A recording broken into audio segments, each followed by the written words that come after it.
Welcome everyone, physically and virtually as well, to an evening we hope to be rich with fiction, poetry, and visions.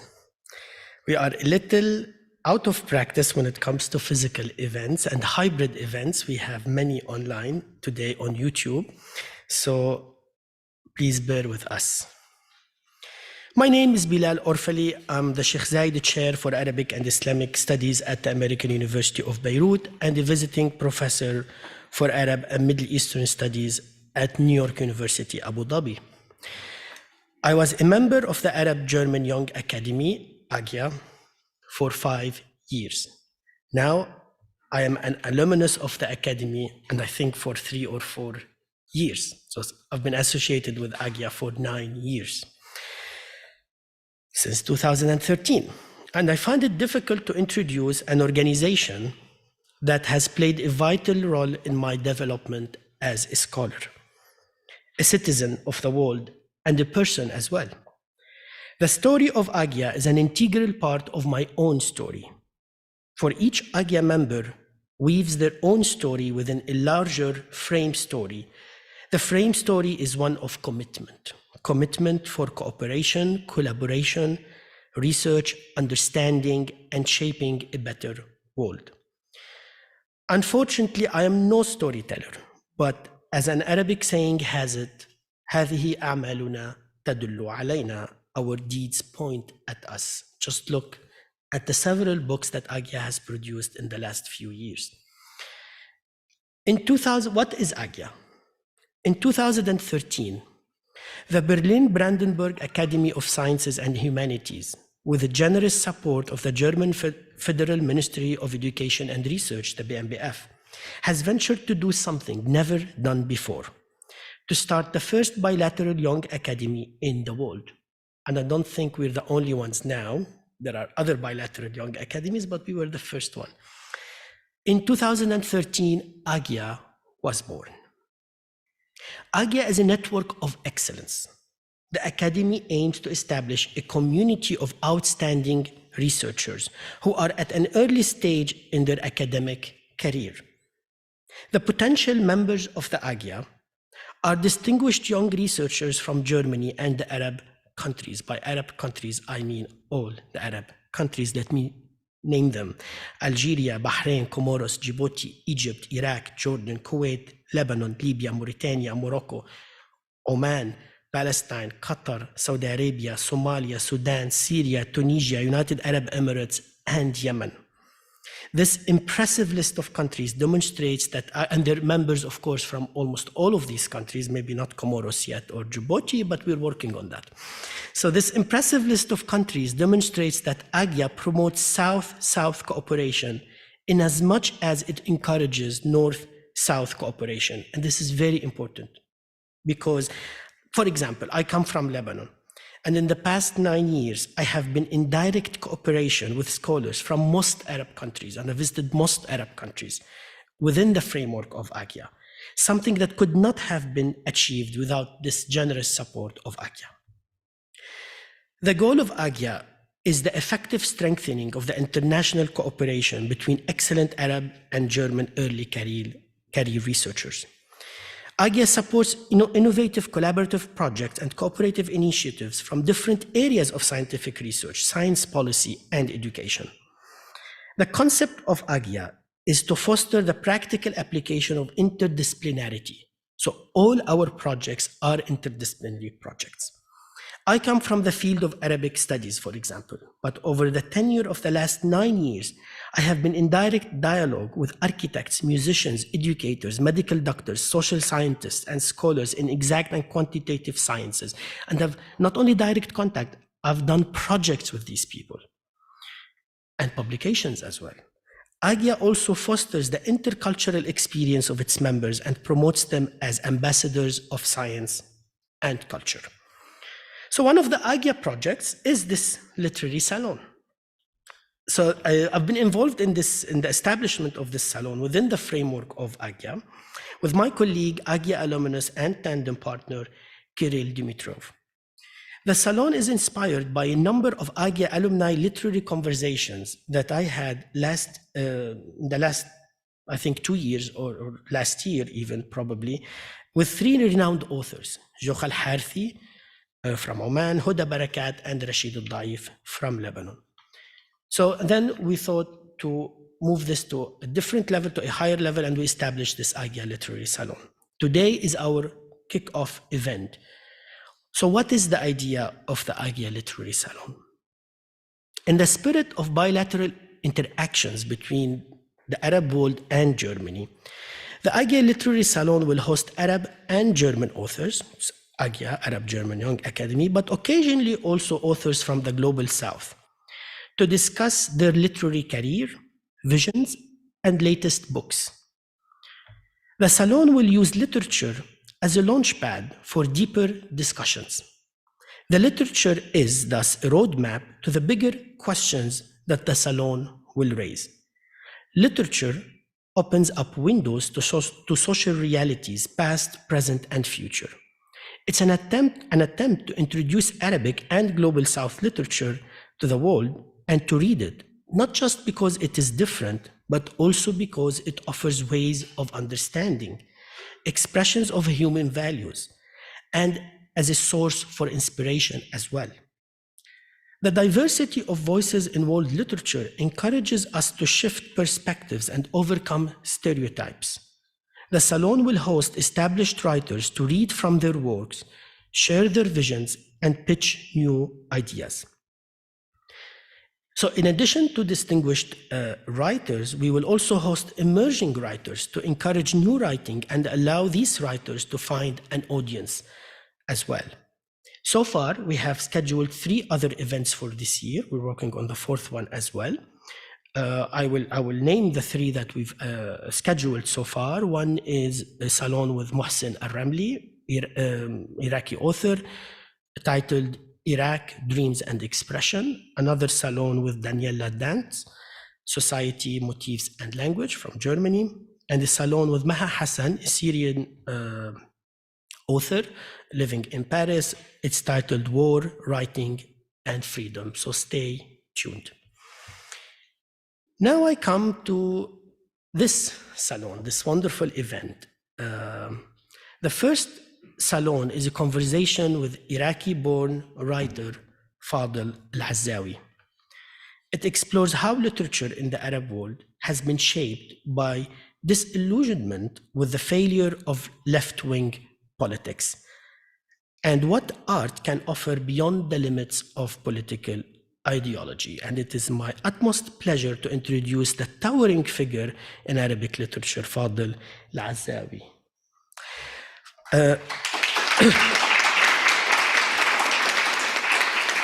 It's really a great honor to have him here.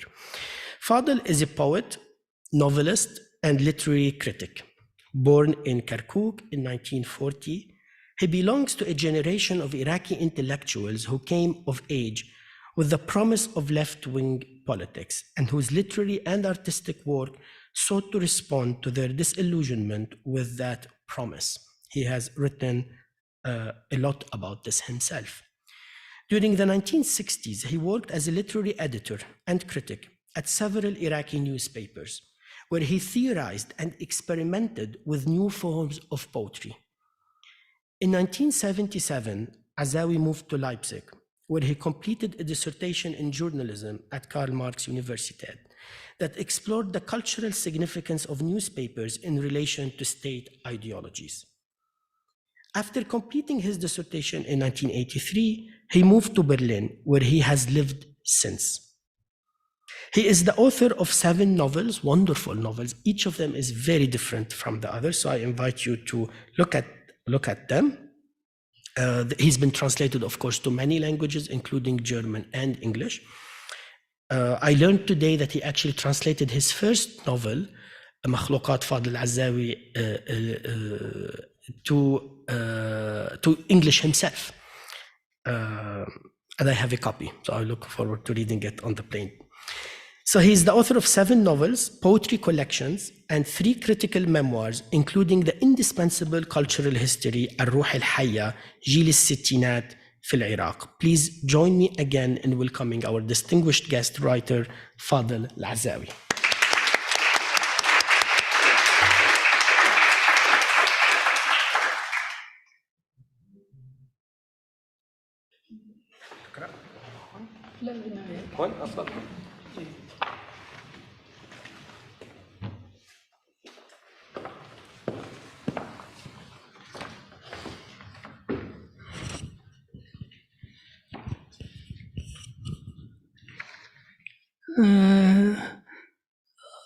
I will read a poem first in Arabic and then in English or in German. It is about writing poetry. كيف تكتب قصيدة سحرية؟ ليس أسهل من أن تكتب قصيدة سحرية إذا ما امتلكت أعصابا قوية أو نية صافية على الأقل. الأمر ليس صعبا بالتأكيد. خذ حبلا واربطه بغيمة حيث طرف منه يتدلى مثل طفل. تسلق الحبل حتى النهاية ثم ارمه إلينا ودعنا نبحث عنك عبثا في كل قصيدة. And now the German translation. The translation is by Wie schreibt man ein magisches Gedicht? Nichts ist leichter, als ein magisches Gedicht zu schreiben, wenn du starke Nerven oder wenigstens gute Absichten hättest. Es ist nicht schwer, ich versichere es dir. Nimm ein Seil, verbinde es mit einer Wolke und lass es hinabbaumeln. Klettere am Seil hinauf wie ein Kind bis zum Ende. Werfe es dir hinunter und lasse uns nach dir suchen, hoffnungslos in jedem Gedicht.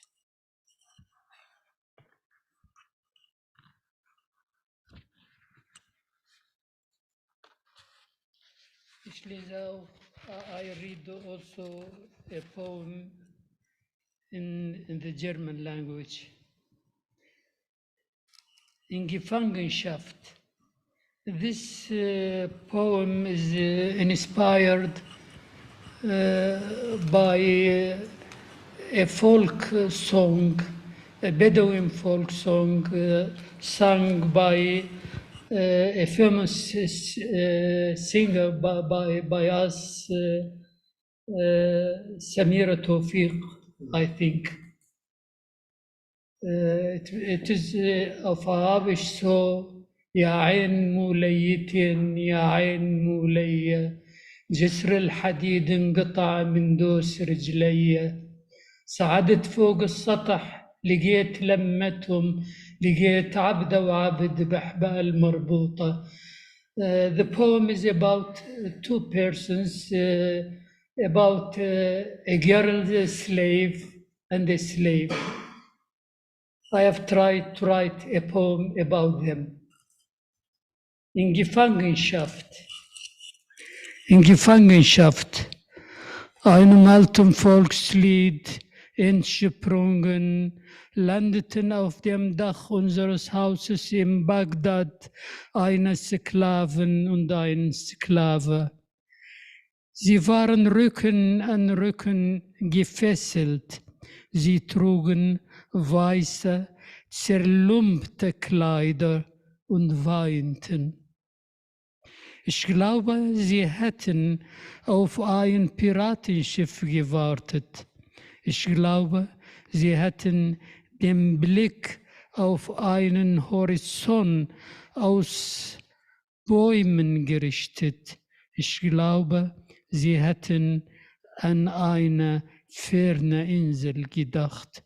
als ich zu ihnen hinausging und ihre Fesseln löste, flammten sie plötzlich zwischen meinen Händen auf und zerfielten zu Asche.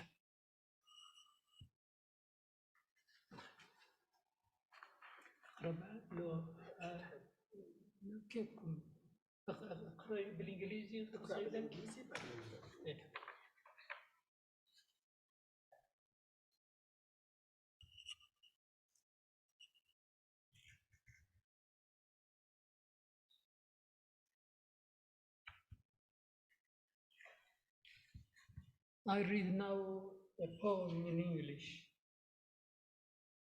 Listen, Noah. Listen, Noah. With our feeble arms, we have built Noah and higher embankments against the coming floods. Whenever a ship sank, the carpenters built another. Memories of the future alone kept our hope alive. Through the centuries, we heard wailing of the drowned everywhere. Our miracle, we always survived.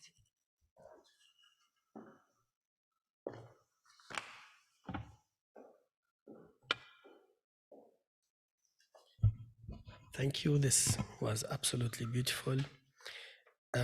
We're lucky to have also two specialists on literature and poetry, Dr. Friederike Pannewick and Dr. Saleem al-Bahloly. I will introduce them in due time. And we will start with Professor Dr.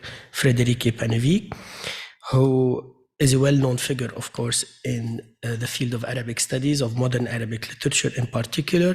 She studied Oriental Studies at the University of Bamberg, Arabic and Turkish Studies at the Sorbonne and the National Institute of Oriental Languages in Paris, and the Drama Academy in Damascus as well. She completed her master's in Arabic and Turkish Studies and PhD in Arabic and Theater Studies at the Freie Universität Berlin. She then worked as a lecturer at the Free University of Berlin, leading a number of important projects, including cultural mobility in Middle Eastern literatures. Between 2005 and 2007, she was Associate Professor for Arabic Studies at the University of Oslo, Department for Cultural Studies and Oriental Languages, and in September 2007, appointed a University Professor at the Philipps University, Marburg, in the Center for Near and Middle Eastern Studies, CNMS, in the Department of Arabic Literature and Culture. Please join me in welcoming Professor Dr. Friederike Pannewick.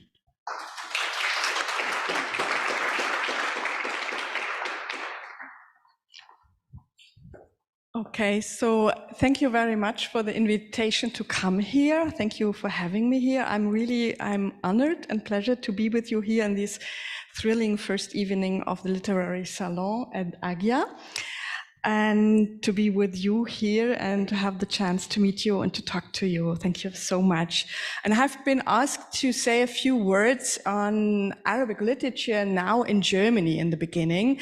And I would like to start with a short anecdote from my time as a student, my personal experience. When I was in my second semester, it's long ago, it was in the 1980s, I wanted to know if there was any good Arabic novels in German translation. So I went to a bookshop and asked there whether there is anything I could read, an Arabic novel or so. And the lady, the saleswoman, she hesitated quite a long while, and she thought about it, and then she sent me to the corner of tourism novels and tourism works. And when I didn't find there what I wanted to, what I was looking for, she gave me another tip, and she said, "Look, we have another table over there where we have something collected on global terrorism." So, okay, Arabic literature between tourism and terrorism, that's what I get to know, at least in the 1980s. to find an author like Naguib Mahfouz or Mahmoud Darwish in a bookshop in a section just of world literature, just in alphabetically order, this was inconceivable at the time. And even after the receiving of the Nobel Prize for Literature in 1988, it was rather unlikely that Mahfouz's work would be classified simply as literature in mainstream bookstores. I think that Egypt tourism label lasted pretty long. But it's not just about the proverbial wanderlust and longing for distant lands of the Germans here. I would say the reception of Arabic literature and the translation market have always been closely linked to political events. It's 9/11, the Gulf Wars, global terrorism, the Arab Spring, and the often bloody conflict that began afterwards in countries like, for instance, Syria. And there is a highly interesting recent study by literary translator, researcher, writer, and project curator Sandra Hetzel, which was commissioned in the framework of Layla Research Project, supported by the Anna Lindh Foundation and coordinated by Literature Across Frontiers in partnership with Arab Lit and IREMO. So, and the title of this study is Translation of Arabic Literature in German-Speaking Countries, 2010 to 2020. And this interesting study examines the situation of Arabic literature in Germany some 30 years after my first experiences in the 1980s as a student.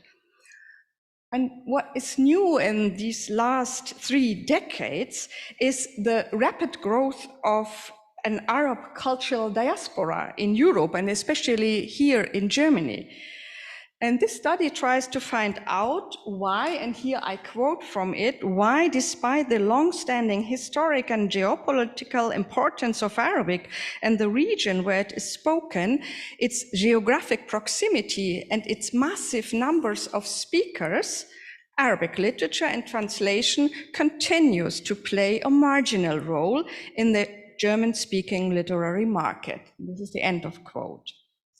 And I would say one of the findings of this study, which are really interesting, is that the largest peak by far for translation from Arabic to German was not after the Arab Spring, it was in 2010. And following Hetzel's analysis, it appears to have been a late outcome of the Frankfurt Book Fair in 2004. Where the Arab world was a guest of honor, I would say also an expression of an increased interest in the region. And she realized the following, whereas at the beginning, most publishers had a regional focus.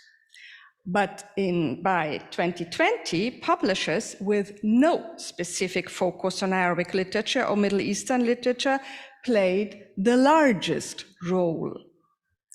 And this means that Arabic literature is somewhat leaving the obscure and segregated niche of specialized publications, where titles often went unnoticed, and moving into the mainstream book market, where it enjoys greater overall visibility, and specifically greater visibility among non-specialist readers.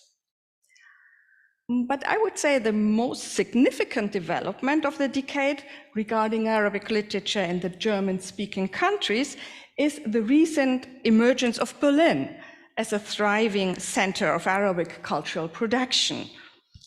We all know that in the past few years, countless Arab writers, artists, scholars, and cultural workers have made Berlin their base, many of them from Syria, so that even already speak from a kind of Syrian boom here. And this leads me to the first question to you, Dr. al-Azzawi, because you moved in 1977 from Iraq, first to Leipzig and then to Berlin, where you are also currently based. And I would love to hear a little bit about your personal experience here in the German literary field during these last 3 decades, so since 1977. And would you agree with Hetzel's findings in her study on Arabic literature in Germany, this kind of move that had taken place? Well, as I came to Germany, there were not too much Arabs living here in Germany, and the immigration was not so great as we see now. The number of Arabs was limited. But there were some Arabs and some people. At the end of 70s, many Iraqis left Iraq for political reasons. There was a terror. There was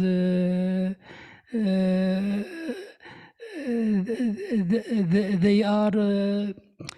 As writers, as journalists, it was very difficult for them to write what they like, what they think about. So they were obliged to leave the country. I left Iraq, for example, not because I wanted to be in Europe or in Germany, but I found myself, it was impossible for me to do my job as a writer, as a poet, and stay under the regime. The regime, it was, they were obliged, many intellectuals, to enter the party, or they have no chance to work.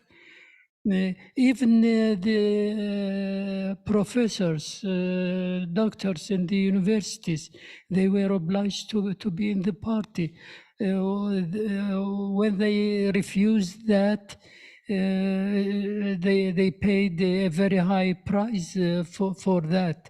The price was prison, or they found no chance but to leave the country. Well, as I came to Germany, there were not too much writers. There were 2 or 3 persons. I met them in Leipzig or in Berlin.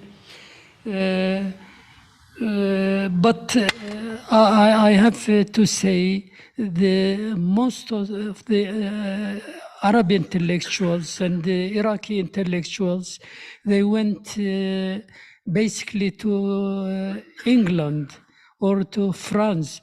In France, you meet, when you sit in a cafe, you meet many writers, poets. It is something ordinary to meet these people. But in Germany, it is not so.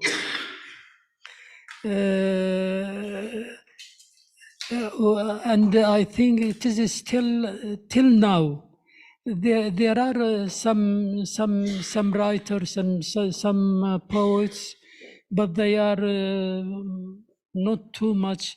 When I go to London, for example, I meet many writers,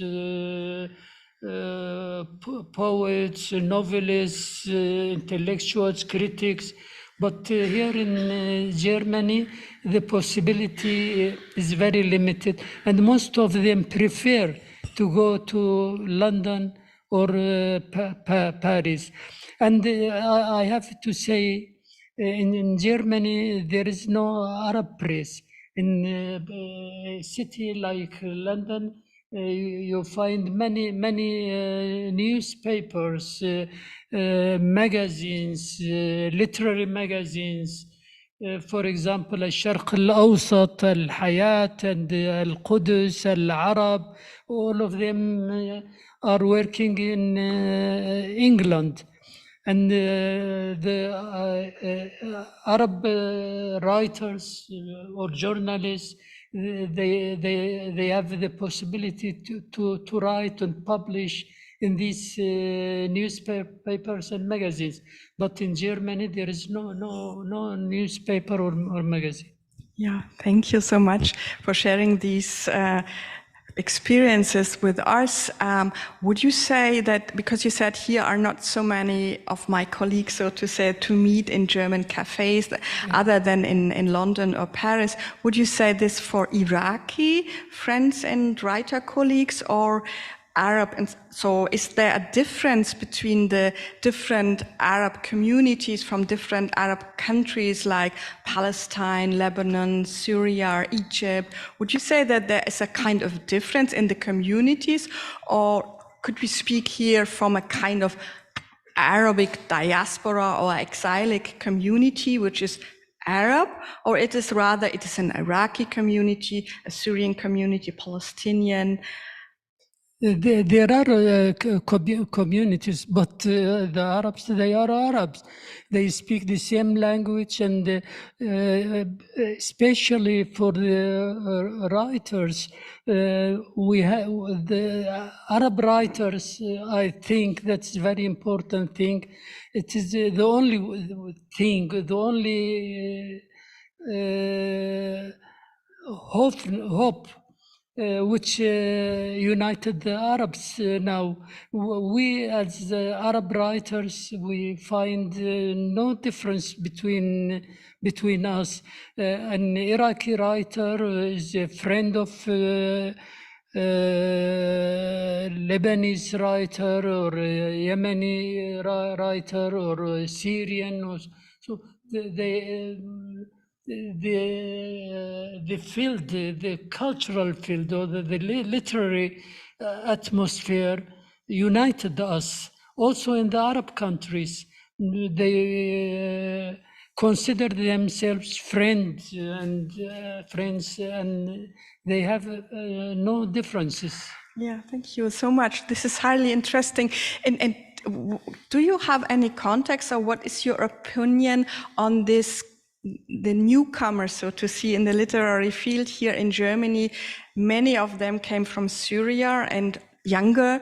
As I didn't do any research on this, but what I heard is that the older or middle generation from Syria rather went to Paris, and the younger generation and many theater artists came here to Berlin from Syria.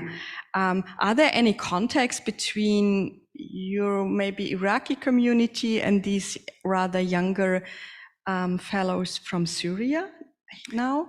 No, as I know, in the Arab countries, we have our known writers, and so they publish books, and they take part in the activities, and so they are known. But many people, as I know, they come to Europe and they have tried to write something or publish an article or so, and they consider themselves to be writers. I know people from Iraq. They have no name at all in the Arab countries, but here they say they are poets, and so, and maybe they will. It will be not difficult for them to find a publisher to publish a book for them, but they are in reality no real writers. Okay, this remembers me of what Yassin al-Hajj Saleh, the Syrian dissident, once said in an interview. He said that the Syrians now publishing and getting getting more known in the German community are mostly lower quality testimonial literature written by the young people from Syria. This is not high quality literature, as he said.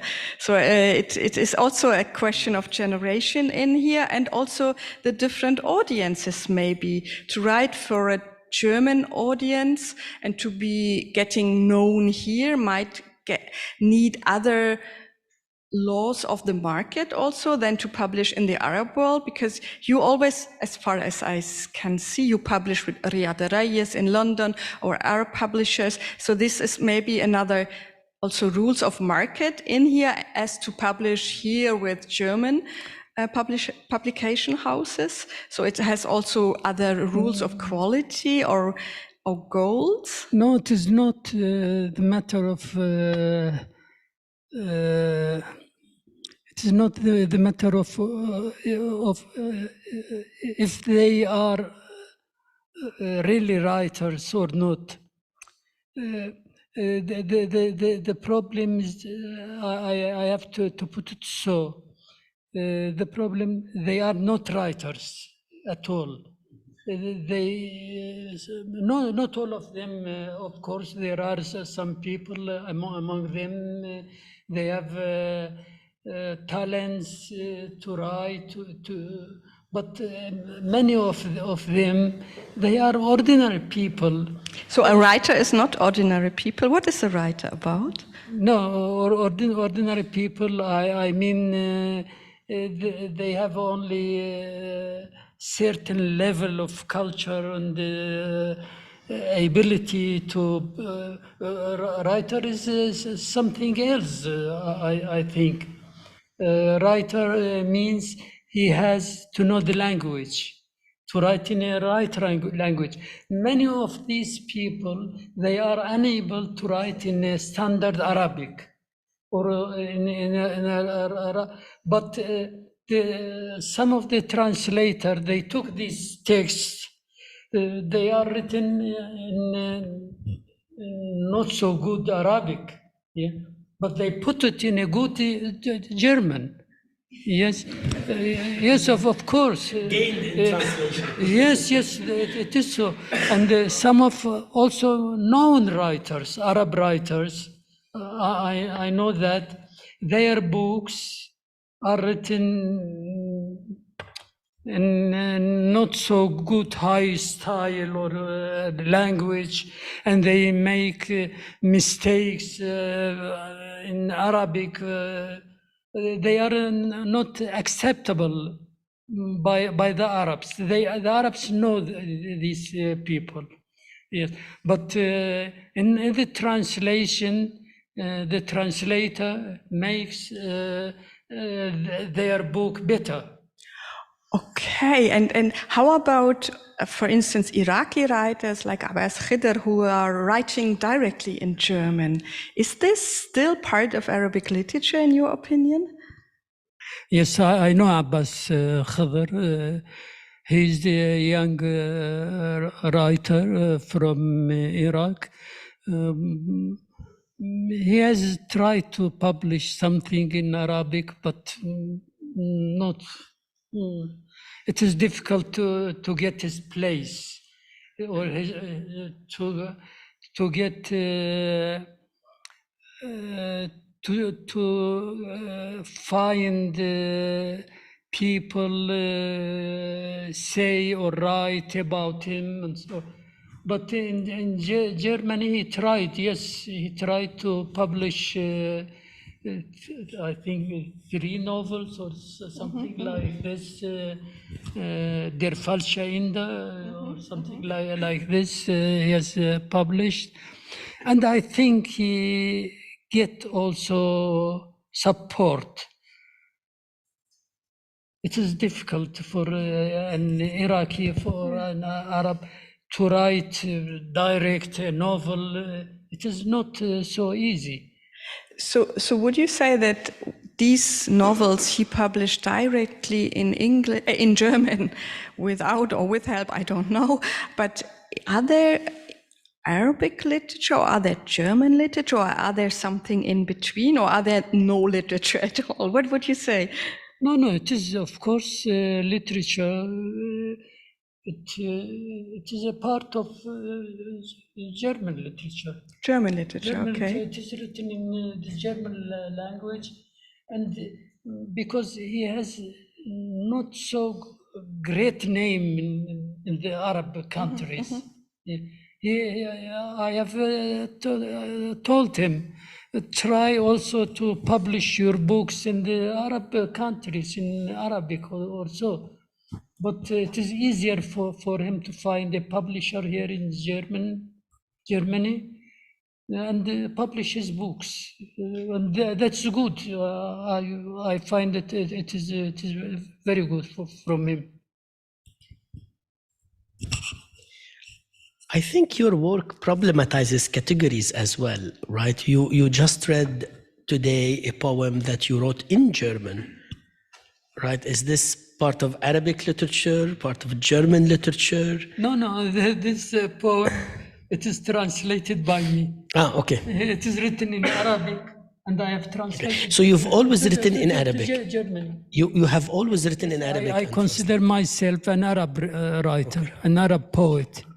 And when I have translated and published also books in English and also in the German language.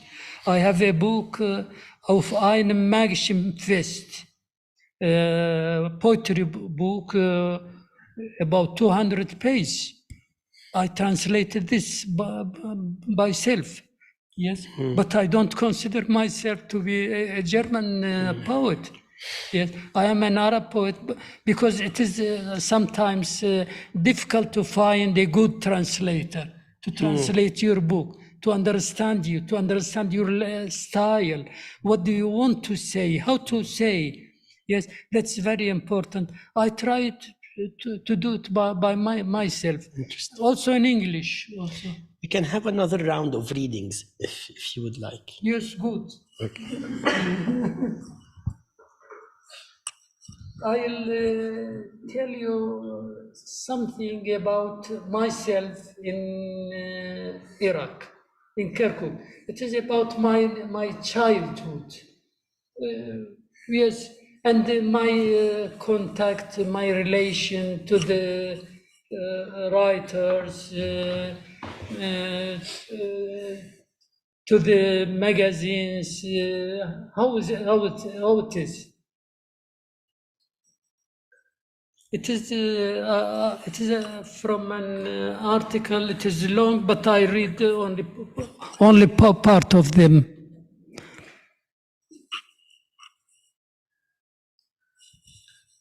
I lived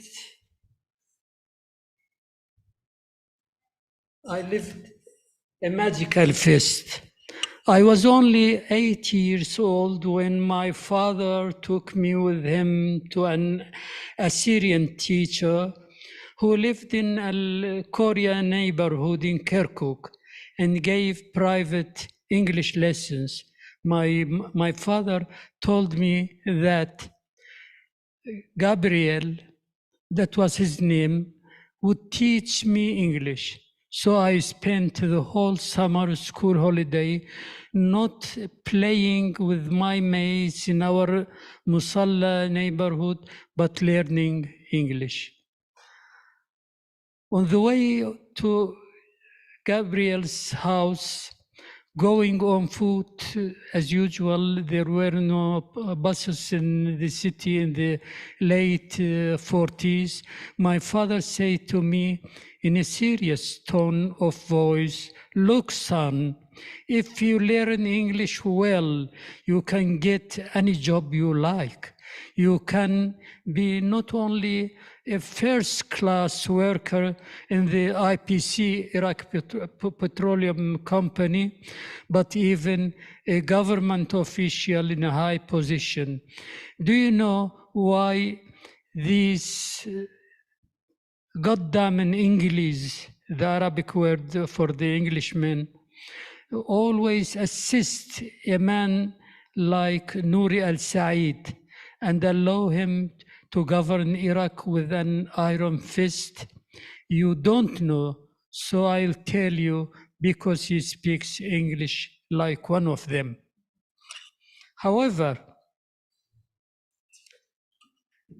my reason for learning English was thoroughly different from my father's. In our neighborhood, there was a child 2 or 3 years older than me called Abbas. He used to mimic very accurately the clipped tones of the American films, film heroes, without knowing even a single word of English. But people thought he must be a genius to speak such good English. I wanted to be better than him by learning to speak real English. I do not think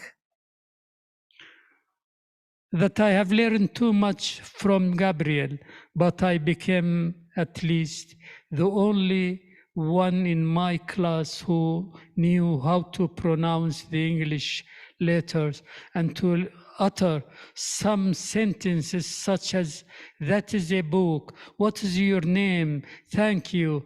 Later in the 5th class, when we actually began learning English, I thought I could master the English language at a stroke. To do that, I planned to learn the whole vocabulary of my English-Arabic pocket dictionary by heart.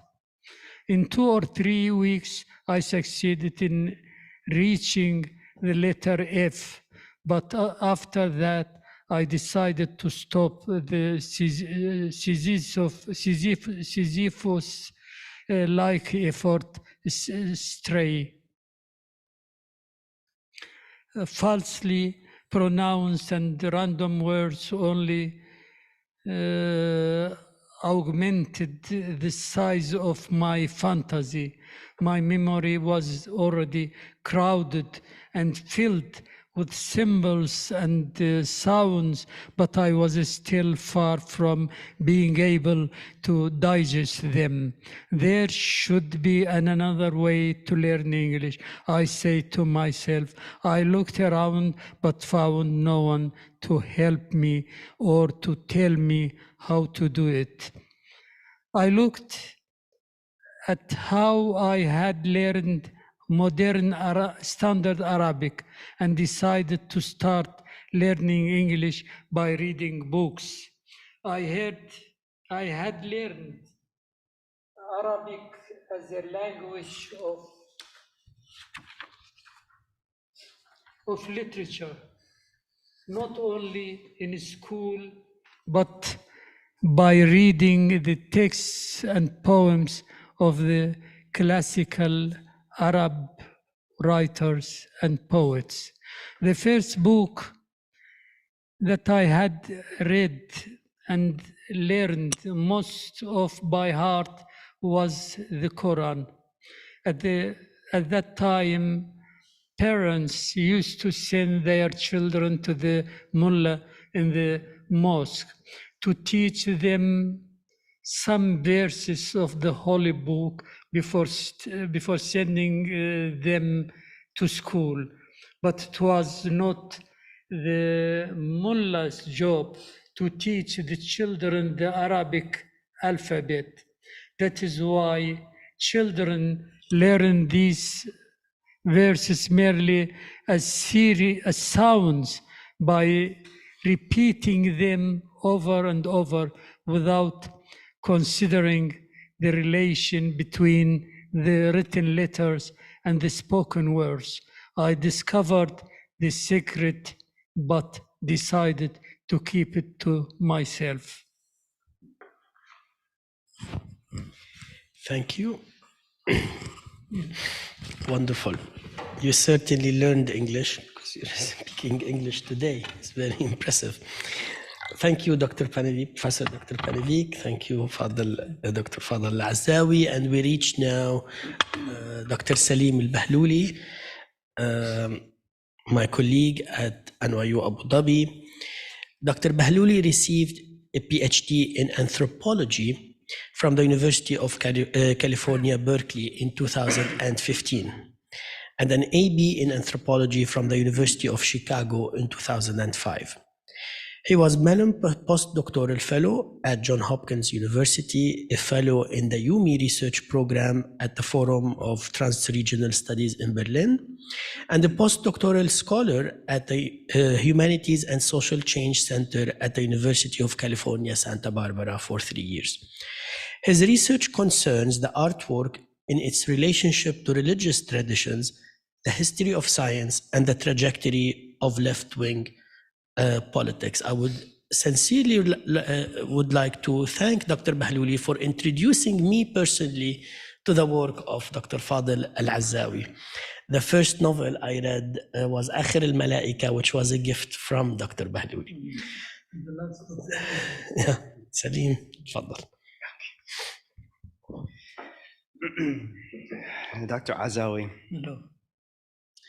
you've written hundreds, maybe thousands of poems, 7 novels, 2 books of criticism, at least 2 books of criticism, in addition to numerous articles and translations. And in so much of your writing, three books. 3 books of criticism. Yes.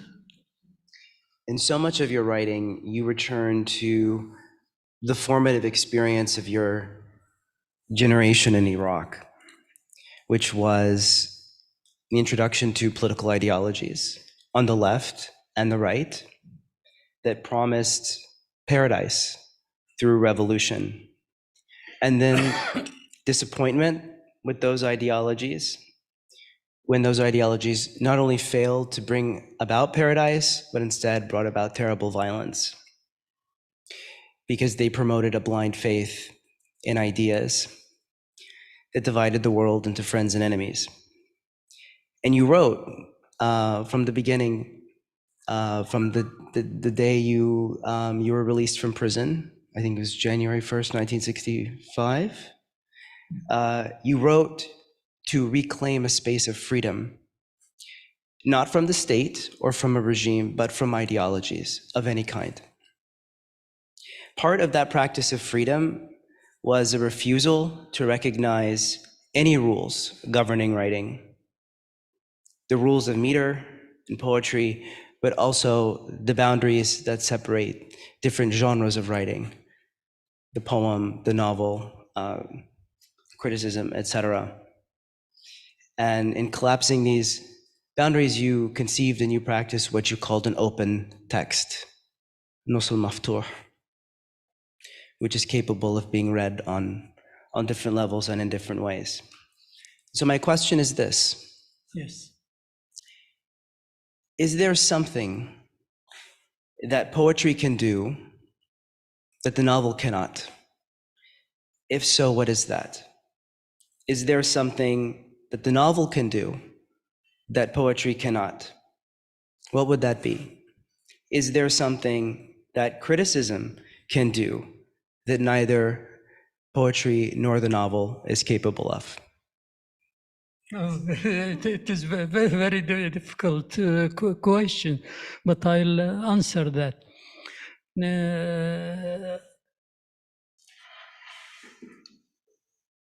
In fact,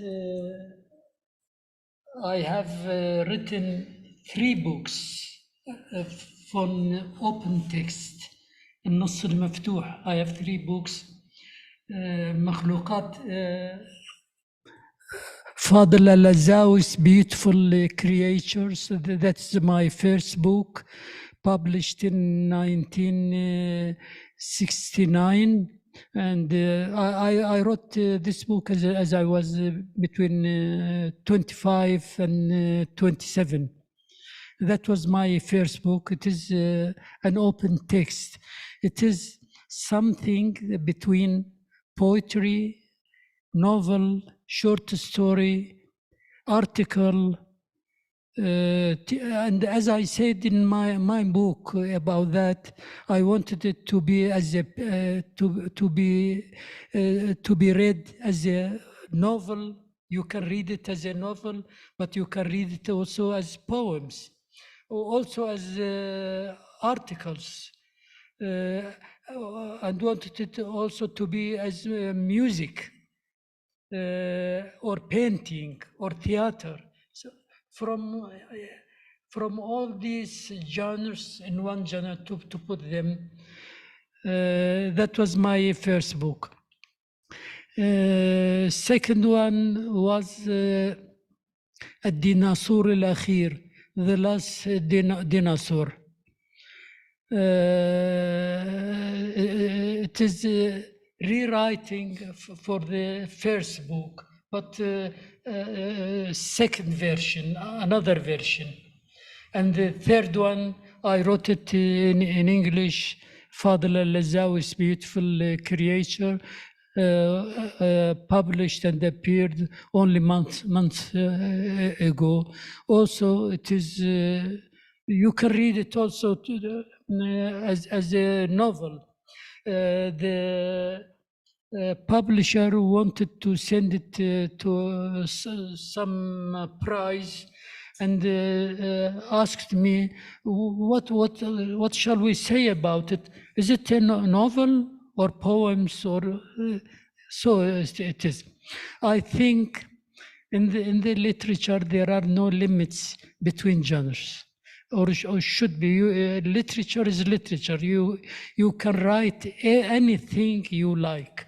Of course, there are borders between these genres. A poem is something else as a novel, and the article is something else also. But the borders are open between all these genres, and you can to be creative. For creativity, you have it is wrong to put fence and walls, and to say you have to write it so or so. I'll tell you, when I write a poem, a new poem, I forget that I have written any poem before that. I try to discover the poem, how to write a poem every time anew. And when I write a novel, I'll try not to repeat myself, to repeat to repeat other novels. I forget how man writes a novel. I try to write it in any way, in my way. And that gives me freedom to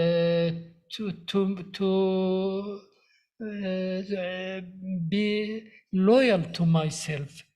Yes, and that is very important in writing. Have I answered?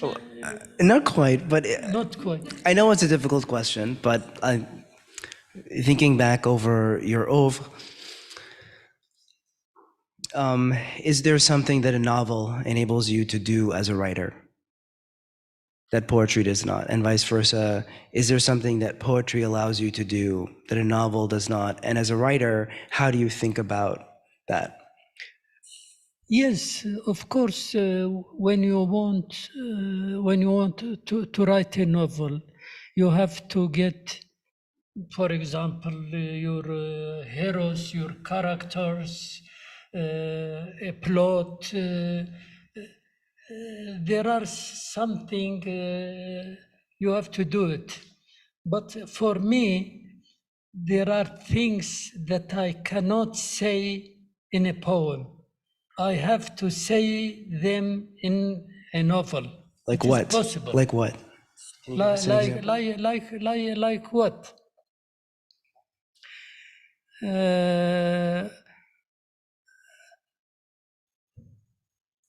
When I want to illustrate a struggle in a certain society, or to describe or to talk about a despot, a dictator.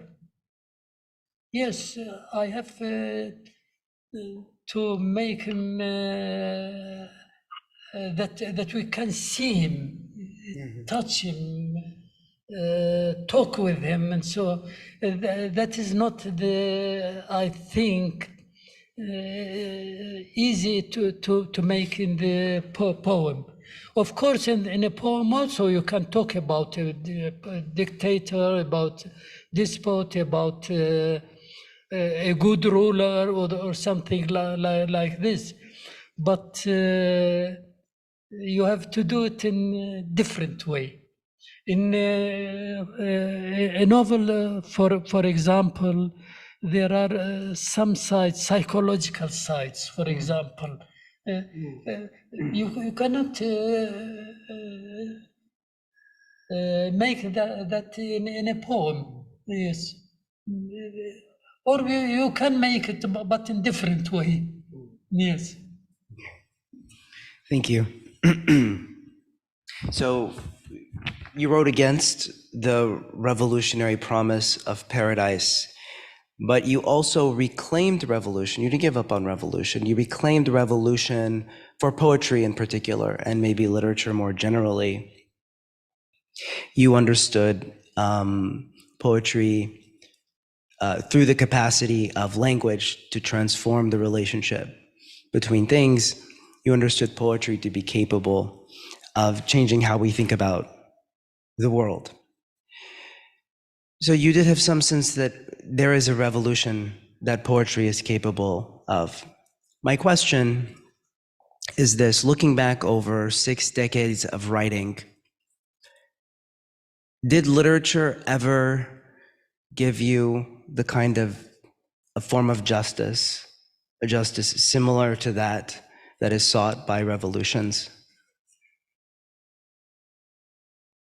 Literature gives me a sense of justice. Yeah. Does literature or poetry, does it ever provide the writer or the reader with a form of justice? Did it provide you with any form of justice? I don't understand the question. How can the literature provide somebody a sense of justice or understanding the justice? Is this your question?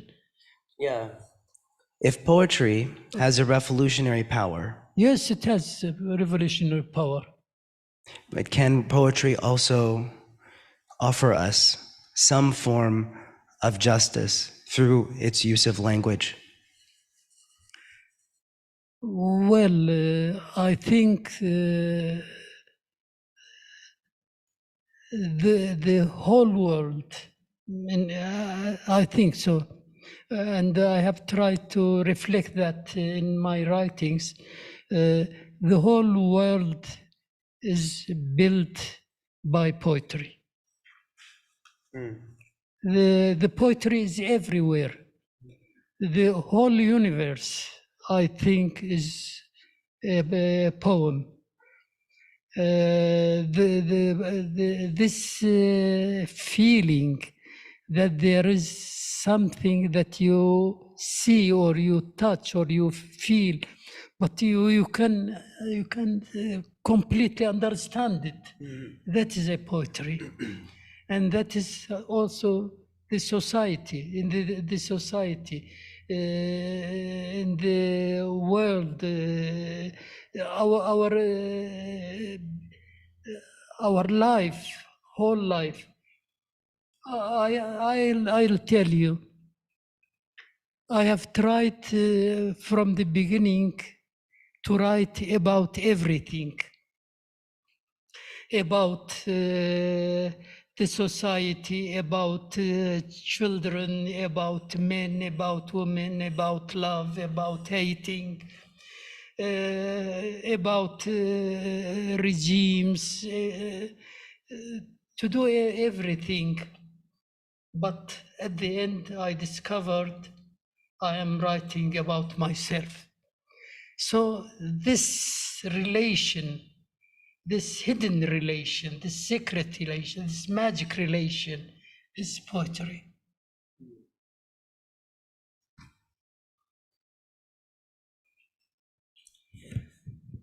Thank you. That was beautiful. In the introduction to your collected volume of poetry published a few years ago, you trace your kind of understanding of poetry, the understanding of poetry you just shared with us, to an experience in Kirkuk when you were a child. Yes. A relative took you to a Sufi dhikr. Yes.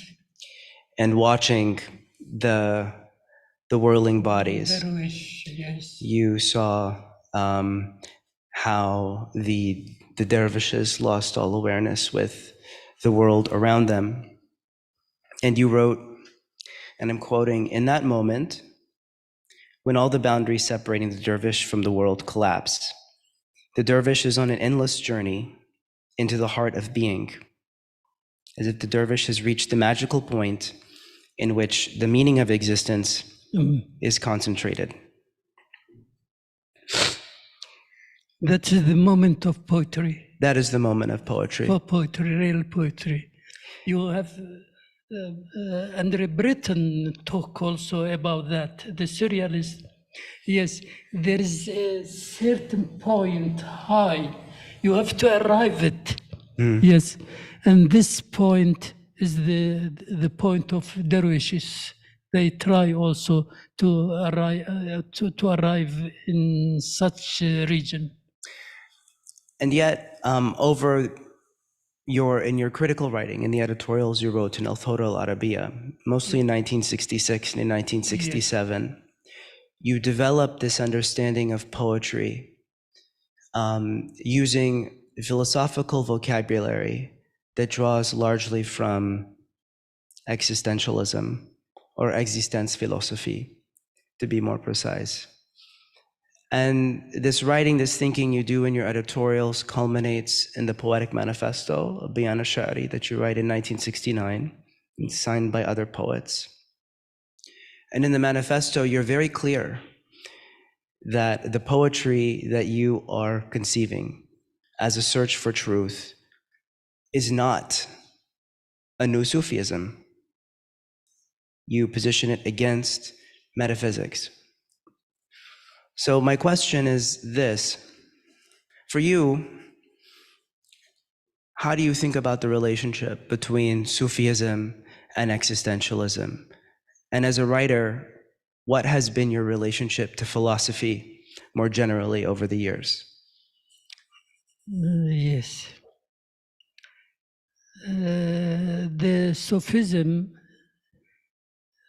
is for me. Of course, I have read many books of Sufis by al-Nifari, al-Hallaj, and others. Their writings are interesting, but there is something which I didn't want to accept it. It is religious. It is connected with the religion, and I am not religious. I didn't want to be religious, because religion, unfortunately, played a negative role in our societies. The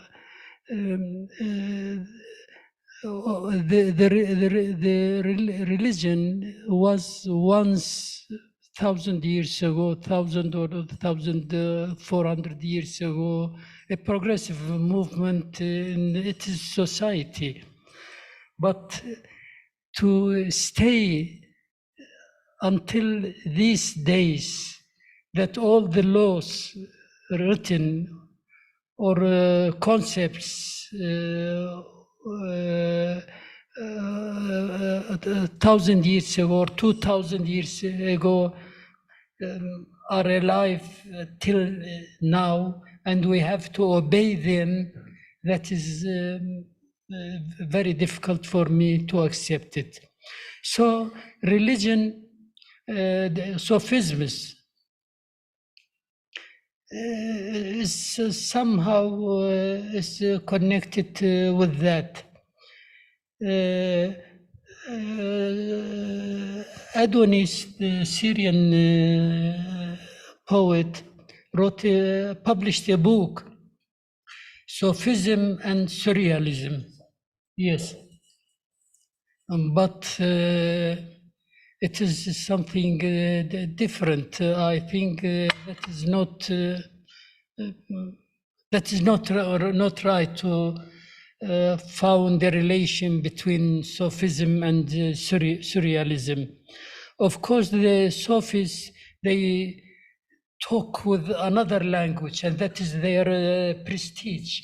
They have very not normal Arabic language. Most of the Arab writers, they have a certain language which is political or social or so. But these people, they have some magical language, and that is very, very nice and good. But in the origin, surrealism has nothing to do with God. Surrealism, as Andre Breton manifested, yes, is atheist. They are, yes, and the Sophists, they are. They are not so. They are different. Yes, but we have to be fair also to say their language, the surrealist writers and poets, they have also many things you cannot understand what they are telling or saying or so. They are also somehow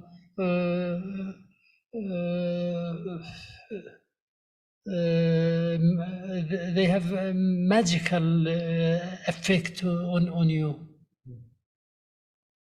The surrealists also in some another way they have another language, another style, which is not which is difficult to get it or to call it normal. Can I just ask one follow-up? Yes. The magical element in some of your writing, It's a magical element. is it inspired by the Sufi writers? Yes, the magical element is there in the Sufis writing. You can feel them, but always it is connected with God or with the spiritual atmosphere.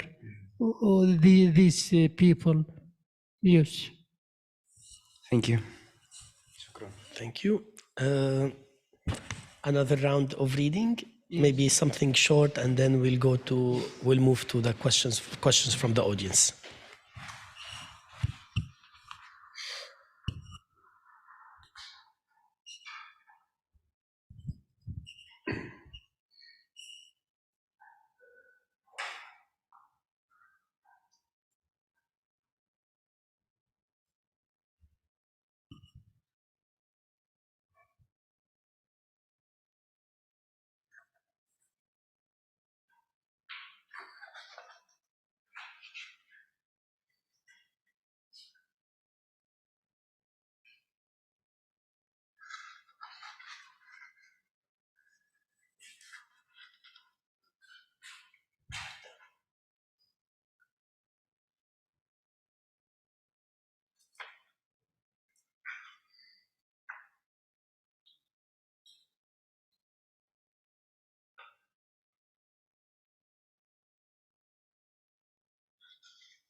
I would like to seize this opportunity to thank, of course, the technical team with us, and of course, AGYA for hosting us, and the Academy of Sciences and Humanities as well.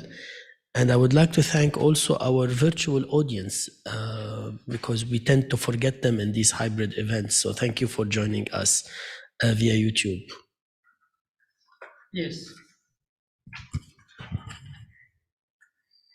I read this poem, The Lion and the Apostle. If you are an apostle, the lion and the apostle.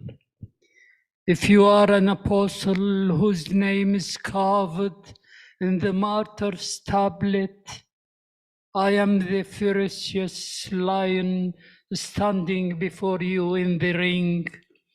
Dream as you wish of the gardens of paradise, as I know your limbs to the bone. Ah, don't damn me. You know that we two together only play the roles assigned to us in this world. So rise happy and victorious toward the sky of immortality, while we, lions of the jungle, remain here upon the earth, devouring the saints.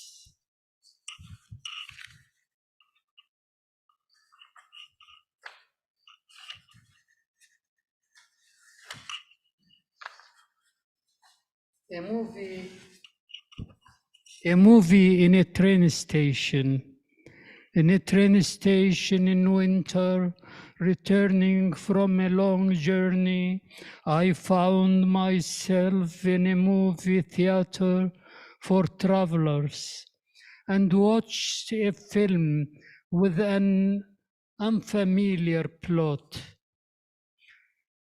It started before I got there, a movie that never ends. It does not matter when you start watching it. Its scenes repeat the way life's events recur. Heroes don thieves' masks. Armies crawl through snow to reach a city. Clowns walk in front of cars dragged by tired horses. Men wearing wings made of wax swim in space. Insects take to their strange paths toward planets under burning suns. Someone finds a pearl and loses it again, and we bleed on the sheets of travelers' beds in a cheap one-night hotel. Dead spectators, living spectators, someone enters, another leaves. The hall is always dark. Our movie goes on without end.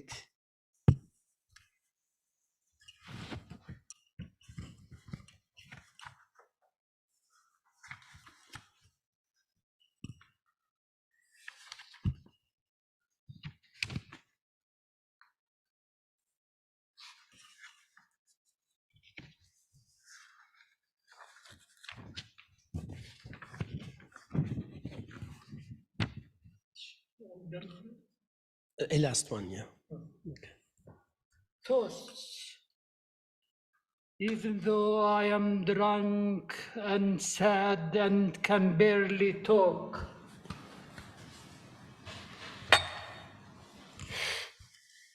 please allow me to propose another toast. A toast to the blind who see in the dark. A toast to the mute who talk to God on the mountain, a toast to the deep who listen to the music of eternity, a toast to the poet who steals fire from the gods, a toast to God to create a better world the next time around. A toast to Satan losing his bet and returning to hell. A toast to the mother under whose feet paradise lay. A toast to the beloved waiting on the shore. A toast to the friend who does not abandon us, even when the rooster crows thrice. A toast to the deceiver who does not whisper evil in people's hearts. A toast to the torturer who flogs himself. A toast to the victim who rises from his torment. A toast to the bird that leaves the cage. A toast to exile that does not defeat our will. A toast to the homeland with rivers running beneath. A toast to freedom until the end. A toast to a world for all in collectivity. A toast to the despots we hire as museum guards. A toast to the tree with roots deep in the earth. A toast to the moon listening to lovers' laments. A toast to the sun in the bitter cold of February. A toast to the planets still rumbling about since the Big Bang. A toast to heaven on earth. A toast to hell pouring concrete over her closet gates. A toast to the past as it tells us its memories. A toast to the present gushing like a river in the streets. A toast to a future we climb without ladders.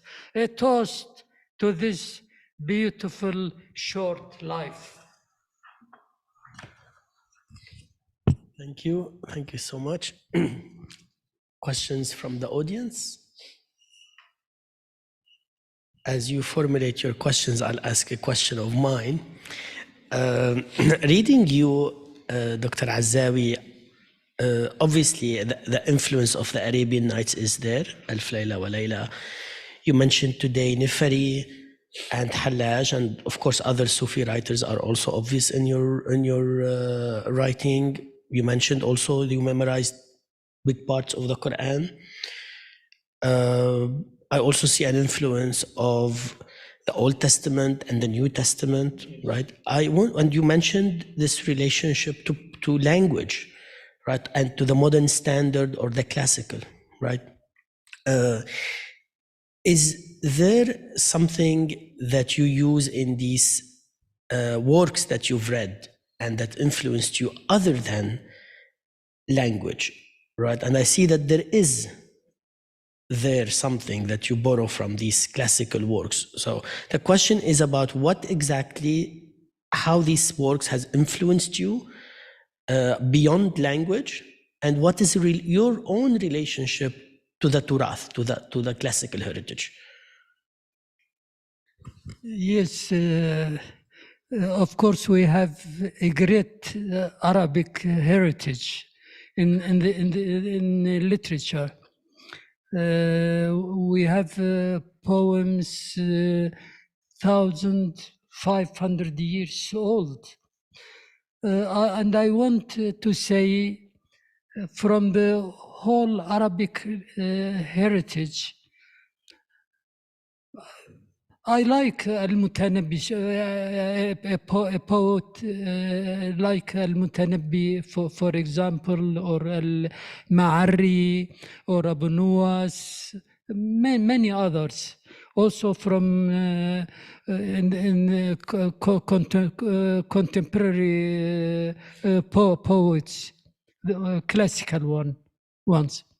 But I like much the pre-Islamic poetry, al-Jahiliyyah. This poets like Imru al-Qais, Taraf ibn al-Abd, they are masters. Because later, after with Islam and after Islam, many poets turn to be religious. That means ideologies entered their writings. And then they are most of the Arab poets in Umayyadan time, decade, or Abbasidin, or after that. Also in the modern times, they write poets to praise rulers, kings, sheikhs, and so for money. When the poetry dealt other you value it, the poetry with money, it is no poetry. And then many poets write haja, that is to attack the enemy or so, or to criticize somebody, not for political reasons. Yes, there is some of them for political reasons, but most of them very primitive. One of our great poets in the Arab literature, al-Mutanabbi, for example, he went once to Egypt, and there was Kafur. He was the ruler. He was black, African, from origin of black. He write a poem, praised him, and so. But because Kafur was not very generous with al-Mutanabbi, al-Mutanabbi ran and wrote a very, very bad, I think, poem about Kafur, about this man. And he is praising in this poem even the slavery. لا تشتري العبد إلا والعصا معه. So I criticize this heritage. For the Arab heritage, that's very important, and it's very important in our time also. We have to leave many things in this heritage. We have to choose the good sides, the good elements of this heritage. Until now, the struggle, the main struggle in the Arab countries, in the Islamic countries, is about heritage. There are many parties, groups, millions of people want us to live according to the laws released 1,000 years ago or more. How that is impossible? This struggle in the Arab countries, in Syria, in Iraq, in Lebanon, in Egypt, in Yemen, it is about heritage. There are people, they want us to live in the past. I said from the beginning, and that was my main idea. We have to live in our time. We have, yes, we don't deny our past. We have to bring our past to the present, not to send the present to the past. That's the problem. Thank you. Thank you. Any questions from the audience? Maria?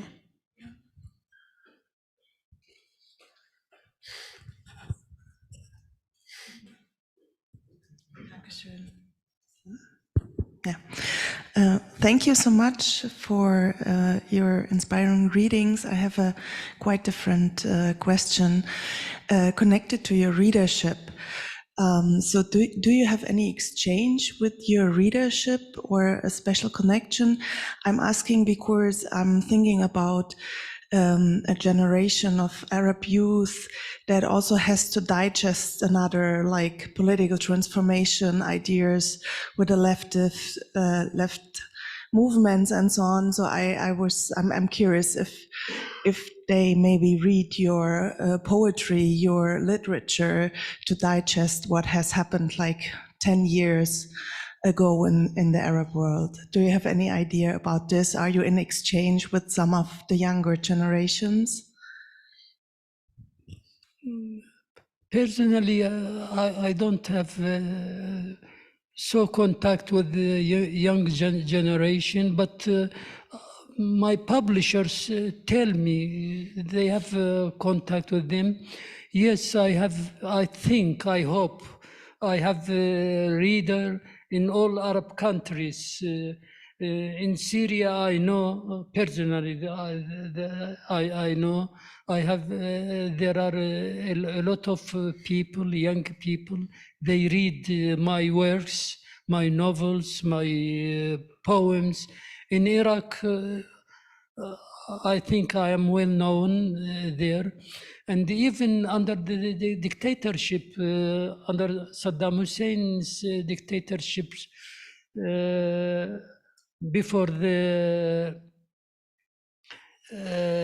American came and occupied the country, even at that time, at very hard times, my books were banned. It was impossible to go to the bookstore and buy a book from me. But people copied hundreds and thousands of these books, and they read me. And I have got always until today, they contact me, they send me their books, their drafts, they ask me, and so, yes, and that is very, very important. From very beginning, from the 60s, I have been arrested and sentenced to 3 years in prison. I spent 3 years in the prison because of my cultural role. I wanted the people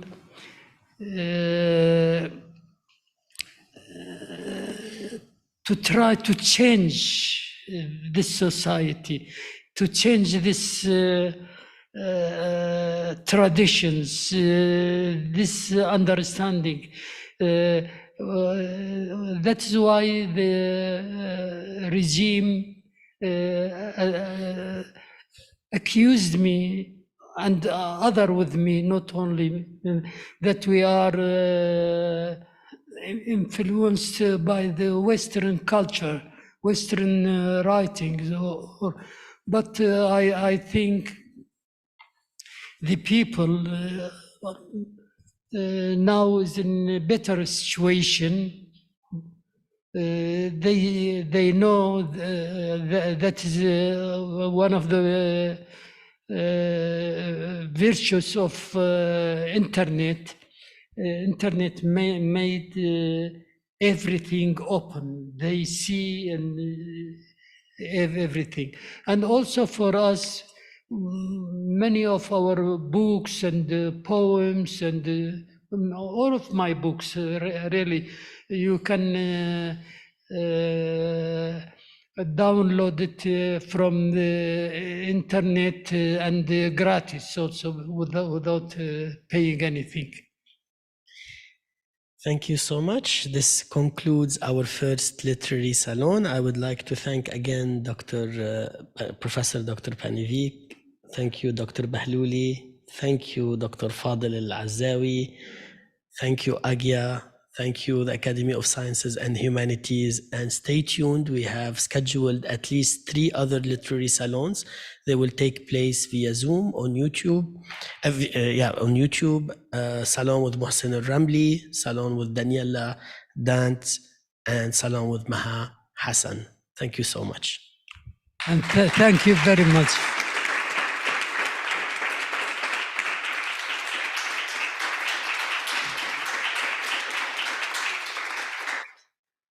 Thank you very much for giving me this chance to talk with this audience and with you. Very nice. Thank you very much. The reception